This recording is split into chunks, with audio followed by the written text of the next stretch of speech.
Let's read this. Europe scrambled at Worlds. A disaster 3 years in the making. Okay. Fuck, I can't zoom in more. Maybe I can. LEC's disappointing performance at Worlds 2023. With Fnatic and G2 losses this Sunday against Weibo Gaming and Bilibili Gaming respectively, Europe hasn't managed to send on any of its teams into the playoffs bracket. It was a commonplace observation to say that Europe's level has been going down since the G2 and Fnatic golden era of 2018 to 2020. But very few expected LEC to stop at the sweet stage, especially since NA's first seed Energy managed to qualify. This event has caused even more shock as EU has always managed to place one of its representatives in top 8 since 2014. Analyzing the LEC's disappointing performance.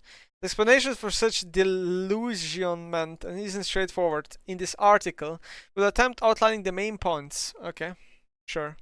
Decline of Europe's talent. 2014 was the year that marked the end of the first generation of veterans in Europe, but we can't say that 2023 was in the same way a last breath for a specific generations of players. Nevertheless, Europe's talent that emerged in 2019 and 2020 couldn't lead any project as successful as Fnatic or G2's final run at Worlds, which may come as a surprise as 2021 was a very promising year with Rogue and Mad Lions making a name for themselves with two top-tier mid-jungle duos that would overshadow Fnatic and G2, Inspired Larsen and Alioya Humanoid. Plundered talent. But these two projects were plundered in the following year. Inspired would move to NA, Carzzy would move to Vitality, and Humanoid to Fnatic. Although there was some tension around these rosters after Worlds 2021, Europe's top teams usually filled long-standing core rosters, but neither Rogue nor Mad Lions would get this chance. Another example of a strong potential not truly tested is Nemesis. Bench prior to Fnatic's best of 5 against top esports in Worlds 2020, the Slovenian mid laner didn't have a true shot to showcase his talents. Wow. Interesting. I made the article. That's me, yeah. Nemesis couldn't get a team after season 10. Yeah. In before people are gonna flame the article. But he could get a team, but he didn't join. Yeah. I'm gonna join. I'm gonna join the Chalice, guys, and sit on 10th place. More recently, other examples can be cited in the ADC role. Flacket and Unforgiven. 2022 was a season where many LEC teams tried to bring new blood in the ADC role, with G2 and Mad choices being very promising, but both would eventually lose their place in LEC for 2023. Even though Flacket managed to reach Worlds and had a decent showing on the international stage, the same can be said about Unforgiven, but no team decided to trust in them. On the other hand, other players such as Company and Reckless, despite not really being in shape, got a spot with very limited success. Roster instability and poor team building. The second point directly channels from the first one. Since G2 in 2020, no truly strong and dominant project has been successfully established. The instability of the rosters and the high amount of players movement was a deciding factor, but overall many rosters were just poorly built. The numerous failed super teams attempt to speak for themselves. Vitality failed 3 times from 2021 to 2023 to construct a roster based around big names that would work. G2's recruitment of Reckless was an absolute failure. Also, many smaller teams didn't manage to be competitive. Chalice has been lower to middle to bottom standing since 2021. Excel would only show a decent level in late 2022, at the same time in late 2023. S could also struggle a lot before 2023, with the amount of top rosters dwindling, the amount of good rosters also declined. G2 elimination this year at Worlds was largely seen as an issue deeply rooted in a lack of strong competition in LEC. In fact, G2 only lost 3 games during season finals and no best of 5 looked really close, while LPL and LCK teams benefit from a constant highly skilled training ground. But why have European rosters been badly built recently, and what does that mean? Instead of simply citing the numerous examples, we're going to dive a little deeper into the team that symbolizes the best of Europe struggles, Rogue. As we said previously, after a very promising 2021, Rogue lost Hansama Inspired, but kept the alumni Larsen Chimbi core. Losing its 2 main carries did hurt the team nonetheless. The replacements were on paper lackluster, but Rogue had in 2022 the best year so far, with a convincing first place in the summer split and EU's first seat at Worlds 2022. Larsen was the main actor of Rog's Evolution, helping the team to make the transition from Inspired, a hypercarry jungler, to Malrang, who is more of a second support with great success. No one came close to him as he was undoubtedly the best mid in EU 2022. However, as Rog qualified for quarterfinals at Worlds in 2022, they got smashed by not so strong JDG. The team seeding was visible, but still showed good omens. Larson managed to do very well against Yagawa, while Chimbi also had a very strong performance. Assessing Rogue's improvement, we can conclude that Rogue didn't really step up one year after another despite keeping their core players. No EU team could follow up, and Rogue's unexpected roster changes were sufficient to keep the pace. 2023 was hoped to be the final breakout year for Rogue, but surprisingly they only made one change, bringing Sasgenda in the top lane, replacement to Outgun and Adamne. Rogue showed their limits, blah blah blah. The other team decided to keep its core in spite of huge signs of dysfunctioning. Fnatic was also heavily struggling. Europe has made mistakes on two opposite levels, not doing the changes when it was needed and not giving enough time for teams to develop. Okay, I mean this is hard to say. Develop is such a word that is often used a lot. I don't think it really means much. The mentality issue. Mentality has many meanings. It is linked to training, mental preparation, in-game attitude. We will address this topic firstly by quoting Smash Bros player Laffin, who said, "You need to always aim for top 1. Those who aim for top 1 reach top 8, and those who they want to reach top 8, they don't make it out of groups." This attitude from Laffin was majorly due to the presence of 5 gods in Smash Bros Melee that were thought to be unbeatable. How is this quote linked? 2023 will answer simply outside of G2, who as soon as January showed intentions of winning Worlds, no shock to really seem to simply believe it was possible. That is the best example of this mediocrity. In 2020, even though the historic British team convincingly reached quarterfinals, it was seen as a failure, and now in 2023, right after VBG knocked Fnatic out of Worlds, Fnatic tweeted this: "The team that defied the odds." Okay, I mean, that's a good point. That's a very good point. I mean, to be honest, like, it was almost semis, by the way. It was almost semis in 2022. It was very close to being semis. 2023, they didn't even reach quarterfinals. And they tweet the team that defied the odds. Yeah. Nice. If you look at prior years, did Rogue and Madlands ever give the impression that they were here to take it all? Moreover, with the exception of Vitality that always expressed huge ambitions, has any team that hasn't reached Worlds showed the intention of winning them? No, only G2, let's be honest. Only G2 lately. On the other hand, taking a look at LPL and LCK teams that couldn't qualify, it is clear that many of them ambition to win Worlds. DRX 2022 victory showed the world that no matter your results, as long as you believe in your ability to win Worlds, you can do it. No matter of how much of an underdog you can be. Scrims and discipline gap. Holy shit, this article goes long.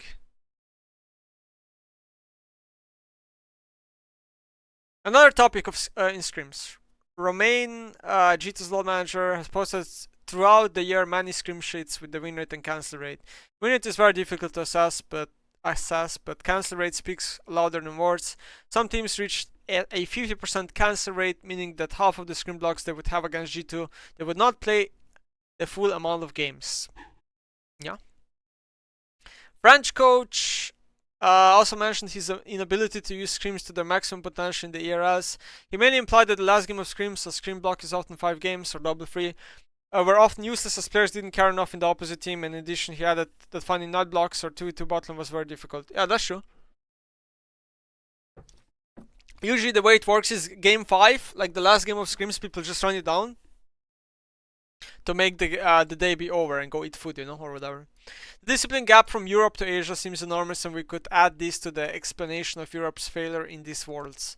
Even if G2 managed to take scrims very seriously but never cancelling and playing the full block as seriously as possible, once again, win rate is a bad stat to assess. Yeah, this is true. If other teams don't follow the trend, G2's efforts are rendered useless.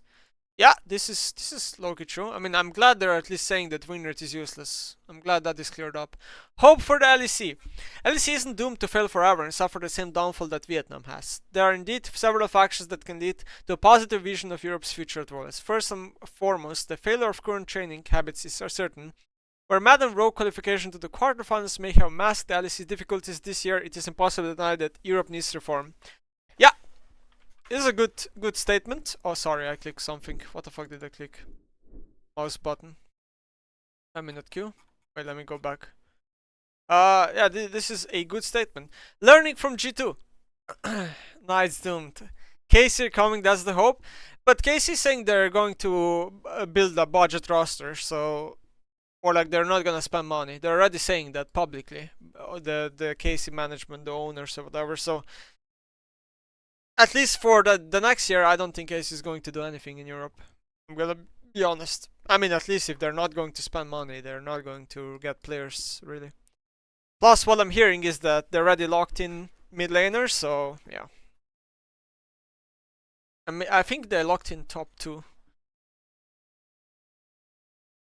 Learning from G2. G2 could also be an example to follow, but both in discipline and ambition. No matter what the results have been in the end of the Spanish coach structure, many people in Europe believed they could have a good run at Worlds, and G2 was in fact the only roster that thought itself as a potential winner. True. Unleashing talent. Furthermore, even though talent has been poorly used by teams this last few years, we can't say there are no talents. Yeah, I can show examples in the Dragon Brew in the era that players can quickly rise to a very good level while maintaining high potential. In the era, players like Kalista, I have no clue who this is. I have no clue who this is. No clue who this is. No clue who this is. Are strong candidates for future S-tier players in LEC. There are countless more examples. Okay. 610?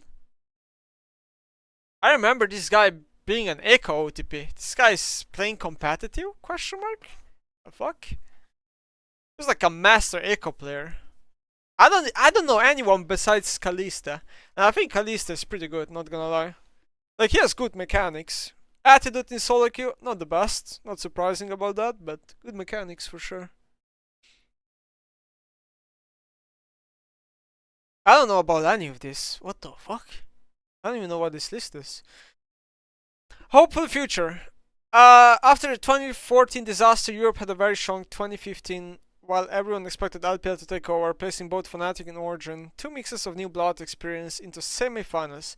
2024 will not be like 2015, but we can expect Europe to wake up faster in North America. Well, listen, I just want to say, Archkill is very good. Not 100% accurate. Not exactly I would agree with 100%, but I would say most of it very good, very well written. What I do have to say is, though, that I think people should not be hopeful for 2024. Should not be. Why? Based on the things I'm hearing of what every org is doing with their roster, I think it might be a downgrade. I'm not even kidding. I think it's probably going to be a downgrade. So far, everything I'm hearing. No joke. I think, unironically, people are making worse rosters than this year. I don't know how. I don't know how. G2 is still going to be the king. That's what I think. While G2 also has insanely good players, so even if they make no roster changes, they're pretty much good. I don't even know if they need roster changes. Everything else I'm hearing, I don't know, it just looks so doomed. It just looks so doomed. It just looks really bad.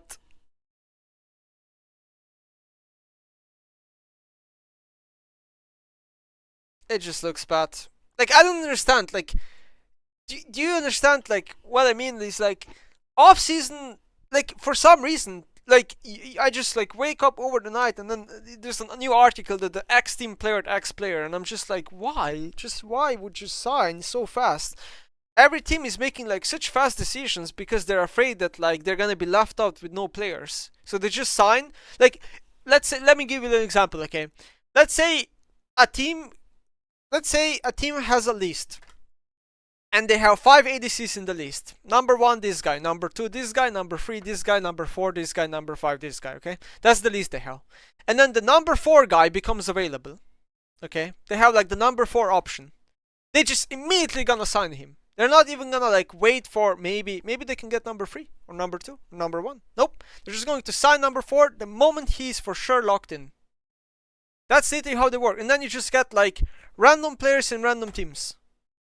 That's what I mean. Like what these LEC orgs are doing is they're just putting random players together. Random players, okay? This is what they do. Step 1, put random players together. They might not be the best. They just put, like, okay players together. Then number 2, just hope magically everything works out. They're gonna be like, hey guys, we're gonna do a team activity. Let's play a board game and hope it fixes the team synergy and the team is going to be united by playing a board game once a week. No, bitch. It won't. It won't. A board game ain't going to save you. Either you have good players that want to play together or you don't. That's why you don't just sign random fucking players the moment they're available because you're afraid you're gonna get nothing else. Makes no sense, man. This is why every year we get these shit ass rosters.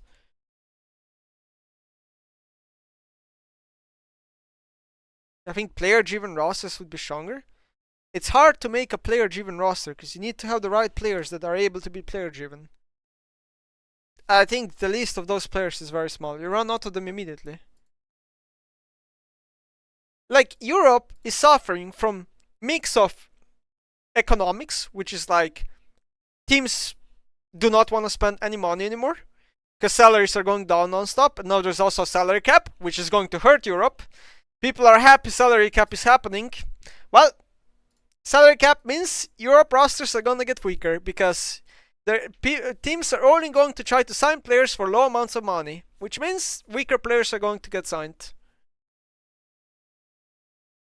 Okay, so Europe is suffering from a lot of teams not having any money or just wanting to sign as budget as possible. They're suffering from good players being scattered all around teams, even some NA. Okay, the good players that should be playing are scattered all fucking across the globe on multi-year contracts. They're never like they want to sell them for ridiculously high prices. Again, never happening. So they're just basically jailed on rosters. And then third point is like a lot of orgs are just hard trolling. Like I don't know, like a lot of orgs are just filled with. They're just hard trolling. I don't know, like you have orgs that just like they only want players from a certain country, and I'm not even kidding. That's some orcs. They really want players from the country.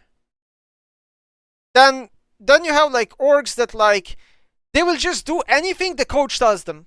They think the coach is like king.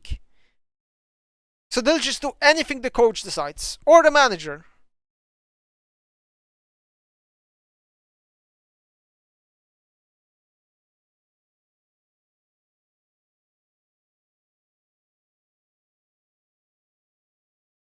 Like I think it's a crime, okay? I think it's like a crime, but also like I don't know how the fans are shocked. If I were to tell you who the best two top laners are in Europe, which in my opinion are Wunder and Bwipo, you fastly realize that they're both not playing. They're not playing. How do you expect Europe to be a strong region when two of your best top laners, in my opinion, are not playing? GG, guys. No shit, our region's gonna be shit.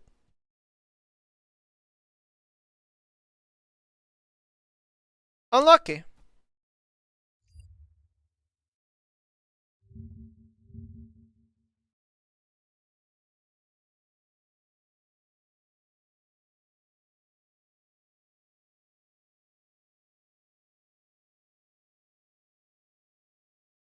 I don't even know what else to say.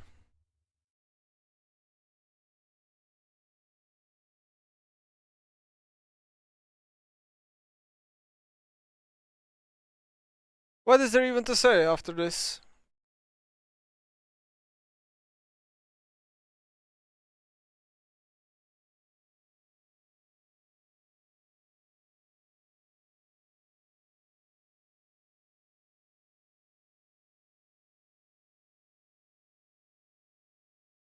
GG.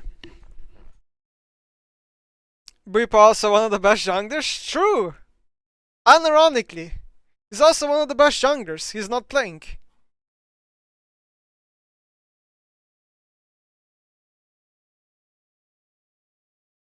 Oh, by the way, I can tell you like what I heard. Like a lot of teams do not want to hire Wunder, and the reasoning why is they're not sure if he's motivated to play LEC. Because of all the memes that he had with G2, playing World of Warcraft. That's the reasoning they have. Oh, I'm not sure if he's motivated to play League. But even when he doesn't play League, he's better than people. So why do you care? It doesn't make sense, man. There's nothing I can do about it. Like, if these people are in power, then these people are in power.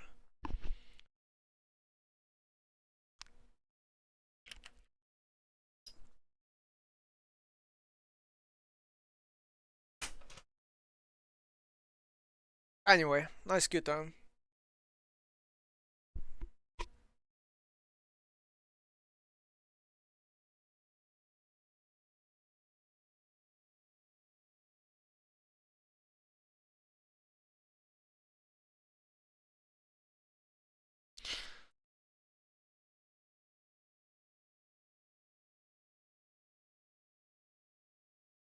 Thoughts on Ori WMAX?